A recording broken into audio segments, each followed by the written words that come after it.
Hey everyone, Eric Watson here, freelance writer, player of games, writer of words, recorder of videos, and tabletop role-playing aficionado. Welcome to another DM's Guild review, my written and video review series where I take a look at the adventures and supplemental material at the Dungeon Masters Guild website. This video, I'll be reviewing the DM's Guild magic item supplement, Enchanted Ammunition, designed by Evan Jackson, aka Thieves Cant Games, for Dungeons & Dragons 5th edition. A review copy has been provided for the purposes of this review.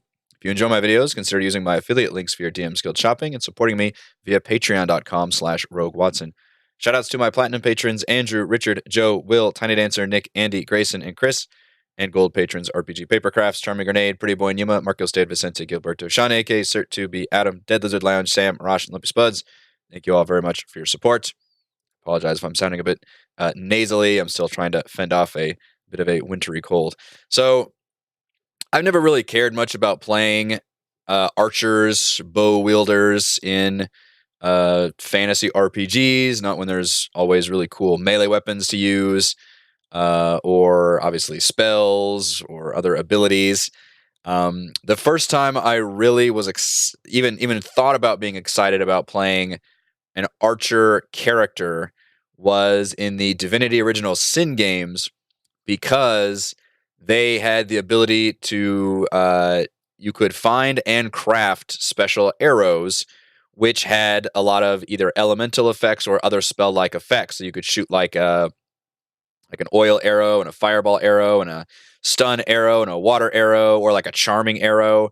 And it was really interesting because it gave your archers a lot more versatility, as if they were almost like a hybrid spellcaster. Enchanted Ammunition is basically that. It is giving you a ton of those kind of special arrows in D&D 5e. Over 100 of them, which is crazy.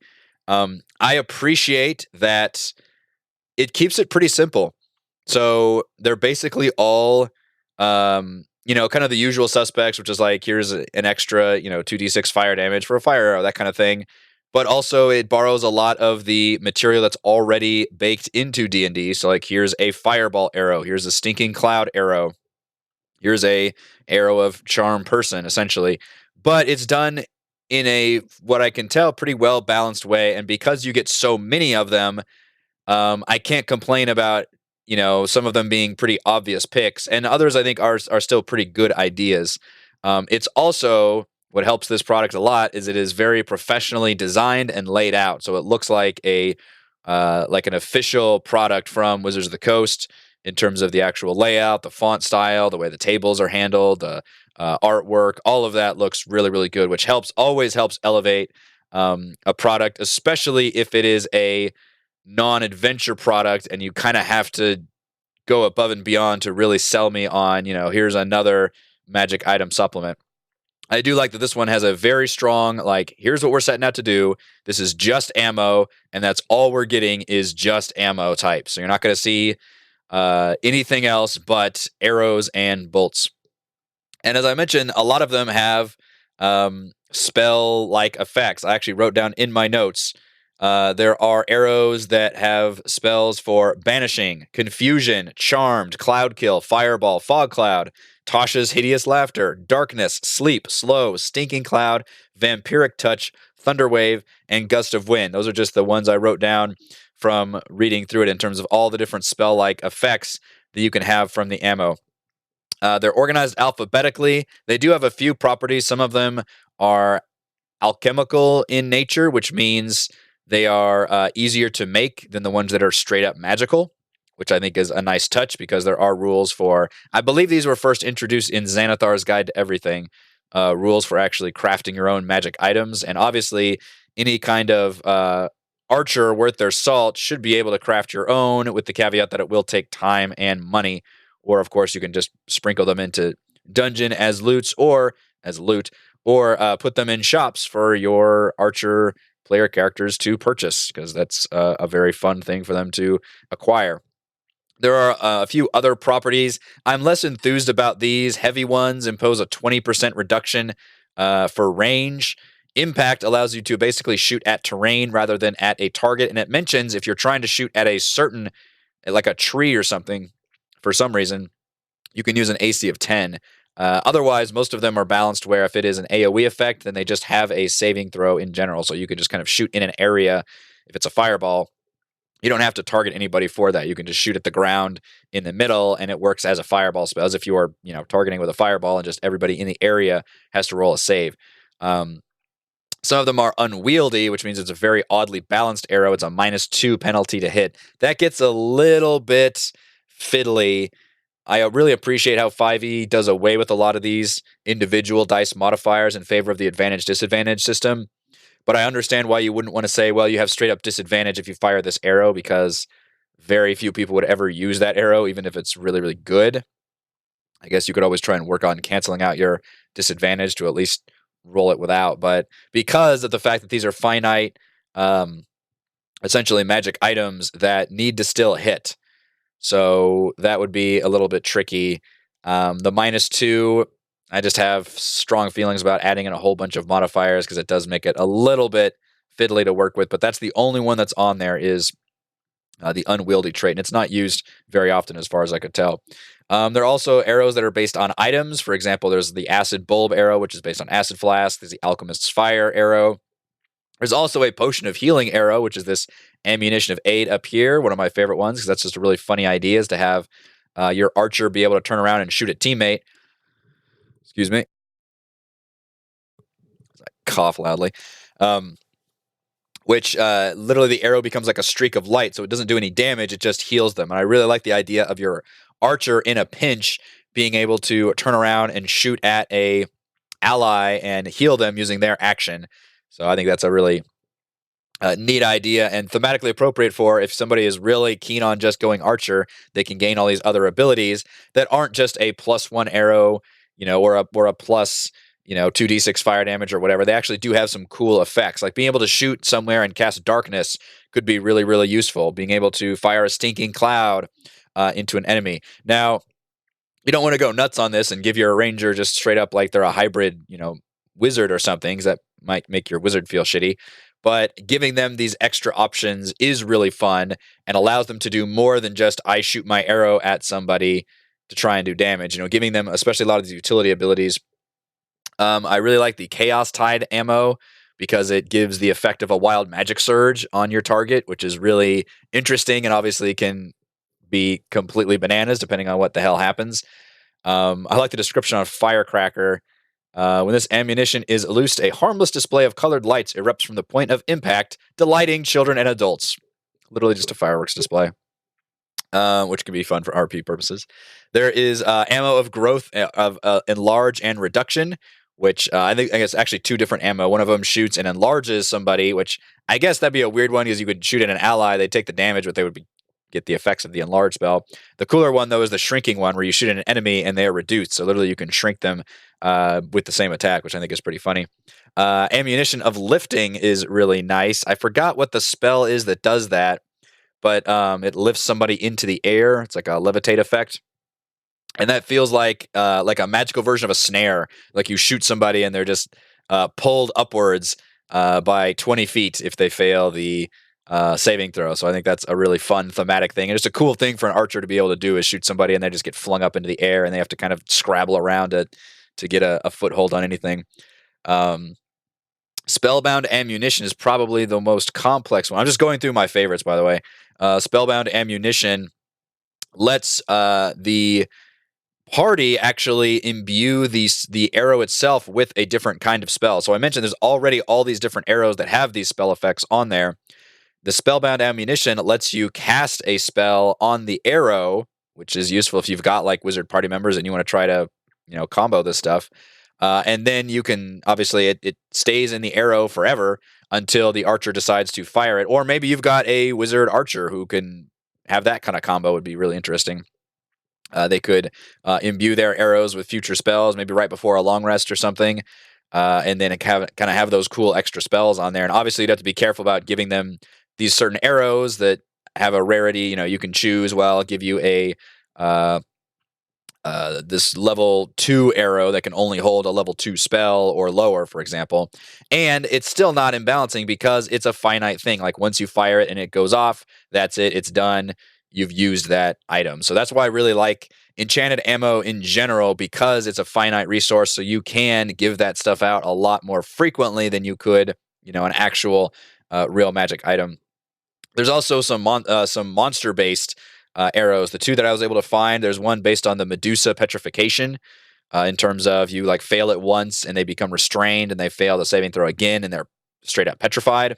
And the other one is the Rust Monster's armor class degradation. So when you shoot it, they get a permanent -1 to their armor class, assuming they're wearing armor. So with over 100 arrows, you get basically everything. Like every single idea you could come up with. Some of them are just the +1 to hit with an extra 2d6 damage or something. But there are some cool ideas. The ammunition of piercing shoots everybody in a straight line, which is a very neat idea. And almost every RPG that has, action RPG that has an archer ability has that kind of a thing where you can just fire that arrow in a straight line. It pierces through people. Like, there's some neat ideas. And then there are a bunch of them that just add the basic stuff that you would expect, all the elemental effects, as well as some neat spell effects. Like being able to shoot somebody and charm them is pretty cool. Being able to shoot and create a gust of wind, or being able to slow somebody or create the effects of a sleep spell.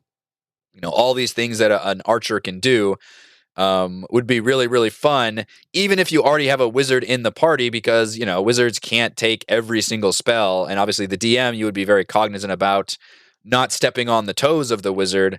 But there's so much here that you could easily give your archer, stuff that the party normally can't do, which would be really, really cool and make them feel like they've got some extra fun stuff to do. Is this Pathfinder art? This looks like Pathfinder art. Not that I don't mind Pathfinder art, but it's weird to see that in D&D. But I mean, I like the layout. It's well organized. It looks good. There's a lot here. It does include a table at the very end, the ammunition acquisitions table, which is nice to have because it lists about how much each of these different ammos would cost according to their rarity, which is drawn from the Xanathar's Guide to Everything purchasing magic items table, which I think is kind of a bullshit table when you get up to the rare level, because things cost thousands of gold. And that is just nuts, especially for something that's a finite thing you're going to fire off once.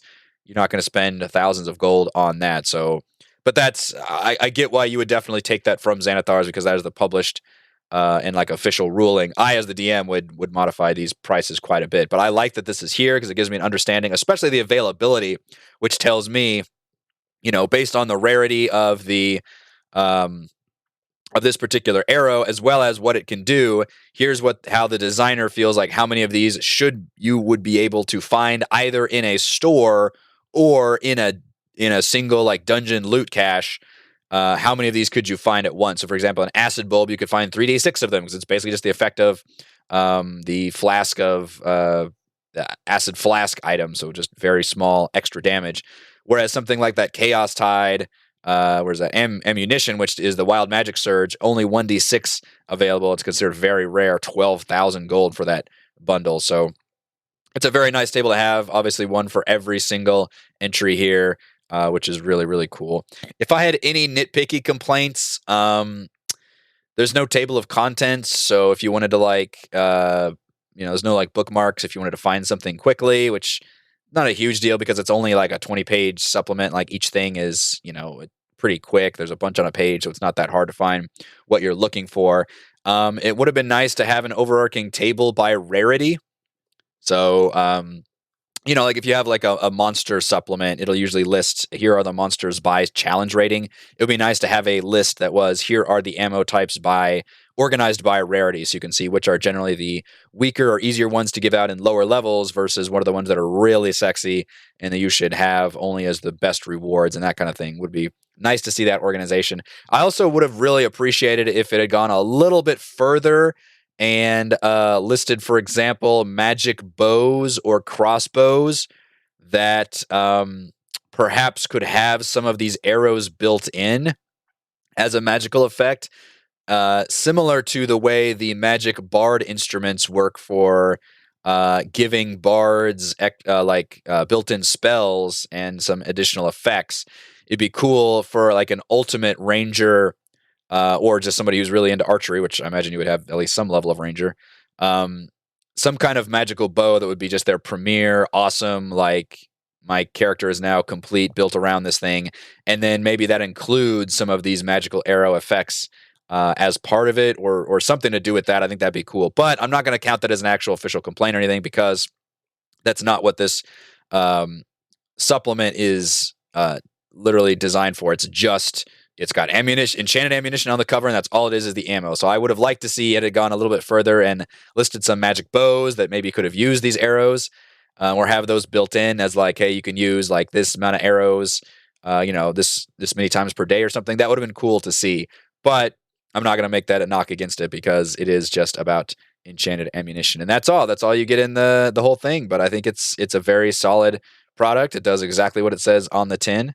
Let's go over my pros and cons for Enchanted Ammunition. Pro: over 100 special ammo types, ranging from spells to items and other spell-like effects. With this many arrows / bolts, you've got basically every single thing. You've got elemental arrows, you've got spell arrows, you've got healing arrows, literally just everything you could want. And my second pro is the table of acquisition includes cost, rarity, and general availability. I'm a big fan of that table. That really brings it all together, helps me as the DM organize, okay, what do you think is just the sexiest arrow here? The giant fireball arrow versus, what are some that I can sprinkle in and give out more of without being too imbalanced? So that's a huge, huge help for me as the DM. Cons? None. I got nothing. It's like I had a few nitpicky complaints, but none of them are major cons that really detracts from what this product sets out to do. It looks good. It reads well. And it does exactly what it says on the box to my great pleasure. So no complaints there. Final verdict: featuring over 100 special new ammo types, Enchanted Ammunition will delight any archer or archer-adjacent player characters with plenty of fun new loot options. Thank you everyone for watching this video review. You can see my written review at roguewatson.com. You can support my work at patreon.com/roguewatson. And you can follow our own D&D adventures here on my YouTube channel. Thank you.